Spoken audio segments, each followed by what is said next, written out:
German legal system का ये topic है जो कि लीगल सिस्टम में आएगा।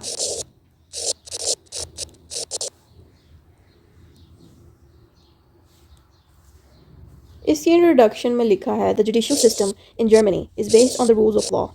This is a principle of rule of law which makes it necessary for the state to hold all citizens below the law. According to the rule of law, no one is above the law, everyone has to obey the law, and every individual will get equal punishments. Basically जो German legal system है ये rule of law के according चलता है। Rule of law में ये कहा गया था कि no one is above the law. इसका मतलब ये है, अबव द लॉ का मतलब ये है कि कोई भी इंसान, चाहे वो किंग हो या गवर्नमेंट का कोई भी बड़ा इंसान हो या किसी भी पावरफुल अथॉरिटी का बंदा हो, कोई भी इंसान लॉ से ऊपर नहीं हो सकता। सबको लॉ को फॉलो करना है, सारे लोग लॉ के अंडर आते हैं। ये था रूल ऑफ लॉ।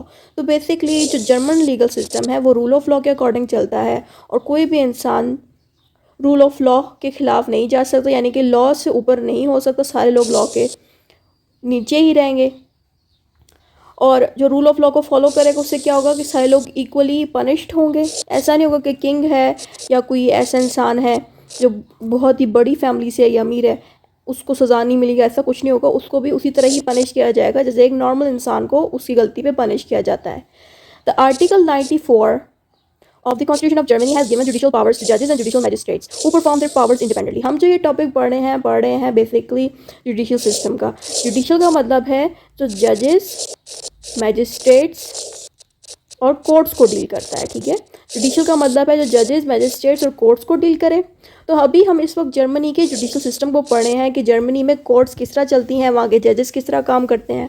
तो यहाँ पे क्या है, ये रहे हैं कि जो आर्टिकल 97 है जर्मनी की कॉन्स्टिट्यूशन का, उसने जजेस को और मैजिस्ट्रेट्स को पावर्स दिए हैं कि वो कोर्ट्स पे काम कर सकें, ठीक है।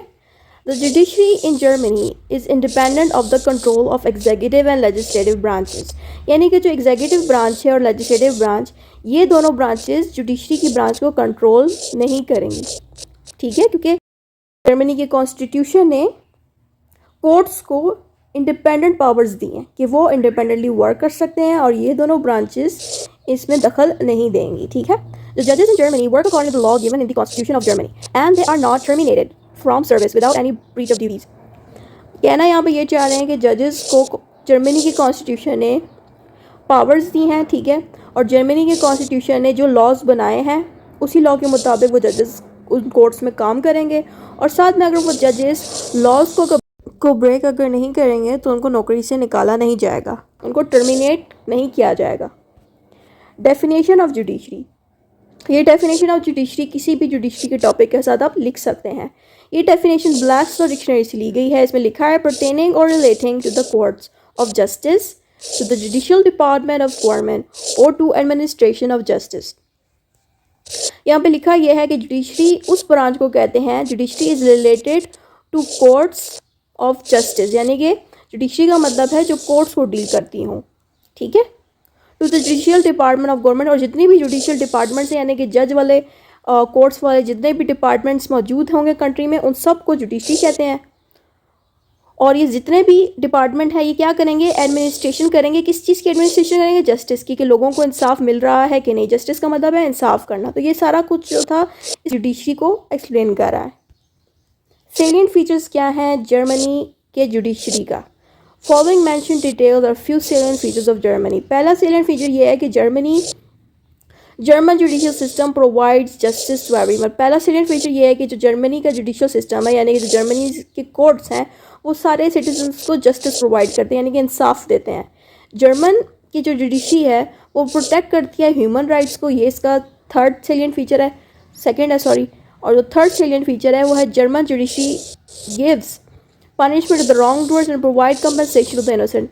जो लोग गलत काम करते हैं उनको पनिशमेंट दी जाएगी और जो लोग जिनका नुकसान हुआ है उनको कंपनसेशन दी जाएगी। कंपनसेशन का मतलब है जो उनको नुकसान हुआ है वो ये रॉन्ग डूअर भरेगा और कोर्ट्स उनसे करवाएगी, ठीक है। इसको कंपनसेशन कहते हैं। Types of German judiciary, types of German judiciary, इसमें आपको 3 टाइप्स आएंगी कि आपको ऑर्डिनरी कोर्ट्स, स्पेशलाइज्ड कोर्ट और कॉन्स्टिट्यूशनल कोर्ट। ये तीनों कोर्ट जो हैं जर्मनी में मौजूद हैं।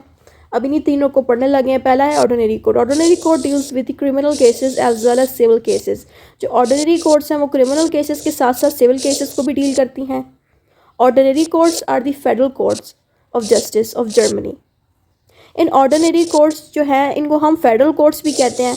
अगर आपसे एग्जाम में सवाल आ गया कि डिफाइन दी फेडरल कोर्ट्स, तो आप समझ जाएगा कि ये फेडरल कोर्ट्स इन्हीं ऑर्डिनरी कोर्ट्स को कहा जाता है।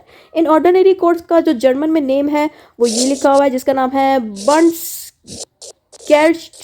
काफ़ी मुश्किल नेम है प्रोनाउंस करना क्योंकि ये जर्मन लैंग्वेज है, इसलिए प्रोनाउंस करना थोड़ा मुश्किल है। लेकिन ये जो वर्ड है बेसिकली जर्मनी में ऑर्डिनरी कोर्ट्स को इस तरह से कहा जाता है जर्मन लैंग्वेज में। आपको एग्जाम में ये सवाल भी आ सकता है कि डिफाइन फॉलोइंग कोर्ट्स, जिसमें ये नाम लिख देंगे, तो आपको ये नाम याद रखना पड़ेगा। Ordinary courts are the highest courts of appeal. Ordinary court जो है सबसे बड़ी कोर्ट्स हैं जर्मनी की। Division of jurisdiction of ordinary court. अब ऑर्डिनरी कोर्ट्स किस तरह से डिवाइडेड होती हैं? ऑर्डिनरी कोर्ट्स को इन्होंने 4 पॉइंट्स में डिवाइड किया है। पहला ऑर्डिनरी कोर्ट है जिसका नाम है the local courts. Local courts का ये दूसरा नाम है। ये जितने भी सेकंड नेम है ये जर्मन लैंग्वेज वाले नेम है, ठीक है। दूसरा है regional court. Regional court regions के एरिया में बना होगा, यानी कि जर्मनी के जो रीजन्स हैं उनमें ये कोर्ट्स बनी होगी और उनका ये नाम होगा। ये जो मुश्किल वर्डिंग्स में नाम लिखे हैं ये जर्मन लैंग्वेज है, ठीक है। द हायर रीजनल कोर्ट, और जो रीजन्स के अंदर जो ऊपर वाली कोर्ट्स हैं, हायर वाली कोर्ट्स हैं, बड़ी कोर्ट्स हैं, उनको पूरा नाम ये है हायर रीजनल कोर्ट। उनका जर्मन में ये नेम है, ठीक है। मैं नाम को प्रोनाउंस नहीं करी क्योंकि एक तो मुश्किल है जर्मन लैंग्वेज को प्रोनाउंस करना। The federal code of justice, और फिर फेडरल कोड आ जाती हैं जो कि फेडरल एरिया में बनी होंगी, ठीक है। और इसका ये नेम है दूसरा जो कि जर्मन लैंग्वेज में है, ठीक है। अब पहला वाला कोड आ जाएगा, ये वही वाला है जो यहाँ पे लिखा हुआ है, ठीक है। इनका जो ये वाला नेम है ना, जिनकी ये नेम है, इन्हीं के आगे हेडिंग्स बन गई है यहाँ पे, ठीक है। Local code. अब लोकल कोड्स के अंदर क्या क्या चीज़ें मौजूद होती है? लोकल कोड के अंदर ये 2 पॉइंट्स मौजूद होते हैं। अब ये 2 पॉइंट्स भी जर्मन लैंग्वेज है। अब ये हैं क्या, हम आगे पढ़ते हैं। पहला है स्ट्राफ रिस्टर। स्टाफ रिस्टर पढ़ने लगे जो यहाँ पे पॉइंट ए में मौजूद है। अब स्टाफ रिस्टर में कंपोजिशन क्या है कि इसमें एक जज मौजूद होता है। ये हम किसके बारे में पढ़े हैं? लोकल कोर्ट्स के बारे में पढ़े हैं। लोकल कोर्ट्स के अंदर एक स्टाफ रिस्टर होता है और सकोफेंग्रिच। अब स्टाफ रिस्टर में कंपोजिशन है, एक जज होता है वहाँ पे, और ये जो है ये जो जज जो बैठा होता है ये सिर्फ क्रिमिनल केसेस को डील कर सकता है और ये सिर्फ 2 साल की ही सज़ा सुना सकता है, ठीक है। यहाँ पे लिखा है criminal offences in which the sentence is expected to be less than 2 years, यानी कि ये 2 साल से लेस कम की सज़ा सुना सकते हैं। 2 साल की सज़ा ये जज नहीं सुना सकता, इसके पास ये पावर्स ही नहीं है, ठीक है, इस वाले जज के पास जो इधर काम करता है। अब दूसरी कोर्ट आ जाती है, उसके अंदर कौन होता है? उसके अंदर 2 जजेस मौजूद होते हैं। पहले वाले में एक था, इस वाले में 2 हैं। इनकी क्या जुरिस्डिक्शन है कि ये क्रिमिनल केसेस को डील करते हैं और इनसे ये एक्सपेक्ट किया जाता है कि ये 2 या 4 साल की सज़ा सुना सकते हैं, ठीक है। अब लैंडग्रिच्ड, ये रीजनल कोर्ट्स के बारे में आ गया। ऊपर जो हमने पढ़ा था वो हमने लोकल कोर्ट्स का पढ़ा था, रीजनल कोर्ट आ गया। रीजनल कोर्ट्स में क्या होता है कि ये 2 पॉइंट्स होते हैं। ये 2 भी रीजनल कोर्ट्स के ही नेम है जिनको जर्मन लैंग्वेज में लिखा गया है। अब पहला है ग्रोप स्ट्राफ कैमर। इसकी कंपोजिशन क्या है कि इसमें 1 या 2 जजेस होते हैं। ये जो नेम है ना ये बेसिकली कोर्ट्स के नेम है, ठीक है, जिनको जर्मन लैंग्वेज में लिखा गया है और जर्मन लैंग्वेज में ही आपसे एग्जाम में पूछ सकते हैं। इसके जुरिस्डिक्शन क्या है वो भी हम पढ़ने लगे हैं। इसकी जुरिस्डिक्शन में यहाँ पे ये लिखा है कि अगर जो भी बंदा इस कोर्ट में अगर मिसाल के तौर पे केस लेके जाता है और जो पिछली कोर्ट्स हमने पढ़ी थी लोकल कोर्ट्स, अगर उन लोकल कोर्ट्स की जगह रीजनल कोर्ट यानी कि इन कोर्ट्स में अगर केस लेके जाएगा तो क्या होगा कि उनको उन लोगों को 4 साल की सज़ा मिलेगी, ठीक है। यहाँ पे लिखा है कि अगर एमटेस्गेरिच, ये लोकल कोर्ट्स की बात करें, क्या यहाँ पे ये रहे हैं कि अगर जो इंसान इस कोर्ट की बजाय यानी कि लोकल कोर्ट की बजाय रीजनल कोर्ट में आके अपनी केस के बारे में करता है कुछ भी कंप्लेन, तो ये वाली कोर्ट जो रीजनल कोर्ट है वो 4 साल की सज़ा देगा, ठीक है। लोकल कोर्ट में कम सज़ा दी जाएगी लेकिन रीजनल कोर्ट में 4 साल की भी सज़ा दी जा सकती है। तो यहाँ पे ये जुरिस्डिक्शन लिखी है। इसकी जुरिस्डिक्शन का मतलब होता है पावर। तो अभी हमने क्या पढ़ा? हमने पढ़ा ये है कि इस कोर्ट की क्या पावर्स थी, ठीक है। तो कहना यहाँ पे ये चाह रहे हैं कि जो लोकल कोर्ट है, लोकल कोर्ट्स की पावर थोड़ी सी उससे ज़्यादा कही गई है कि इनके पास जो है ये 4 साल की भी सज़ा दे सकते हैं। जो पिछली कोर्ट है वो कम की भी देता है, बट ये वाली 4 की ही देता है, ठीक है, और 4 से ज़्यादा की भी दे सकते हैं। यहाँ पे लिखा हुआ है एक्सपेक्टेड टू एक्सीड 4 ईयर्स, यानी कि 4 साल से भी ज़्यादा की दे सकता है, ठीक है, ये वाला कोर्ट। अब इसका दूसरा कोर्ट आ जाएगा। इसकी कॉम्पोजिशन ये है कि यहाँ पे 3 जजेस बैठते हैं। इसकी जुरिस्डिक्शन क्या है? It works on cases of death and economic crimes, यानी कि जो ये वाली कोर्ट है, ये डेथ केसेस को डील करती है और उन केसेस को डील करती है जिसमें पैसा इन्वॉल्व हो, मनी इन्वॉल्व हो। अब दूसरा आ जाएगी कोर्ट जिसको कहेंगे हायर रीजनल कोर्ट। इन हायर रीजनल कोर्ट्स के अंदर एक ही कोर्ट आ जाती है जिसका नाम है स्टाफ सेनेट। ये जो है जर्मन लैंग्वेज है। अब स्टाफ सेनेट के अंदर 3 या 5 जजेस होते हैं, 3 to 5, यानी कि 3 से 5 तक, ठीक है। ये सीरियस पॉलिटिकल क्राइम्स को डील करती है रीजनल कोर्ट्स, ठीक हो गया। अब चौथी कोर्ट आ जाती है। चौथी कोर्ट है फेडरल कोर्ट ऑफ जस्टिस। अब फेडरल कोर्ट ऑफ जस्टिस की कंपोजिशन ये है कि इसके अंदर 153 जजेस मौजूद होते हैं। और ये ऐसा नहीं है कि एक ही कोर्ट के अंदर 103 है, ऐसा नहीं है। जितने भी फेडरल एरिया में, बड़े एरियाज़ में जितने भी कोर्ट्स बनी होंगी जिनका नाम होगा federal court of justice, her court में एक एक जज होगा और टोटल का उन्होंने 153 का है, ठीक है। Division of federal court. The Federal Court of Justice contains 13 divisions responsible for civil matters and 6 divisions are responsible for criminal matters। यानी कि इसके अंदर टोटल कितने हो गए? आप 13 और 6 को प्लस करें कितने हो जाएंगे? टोटल 19 कोर्ट्स हैं जो कि फेडरल कोर्ट ऑफ जस्टिस हैं, ठीक है।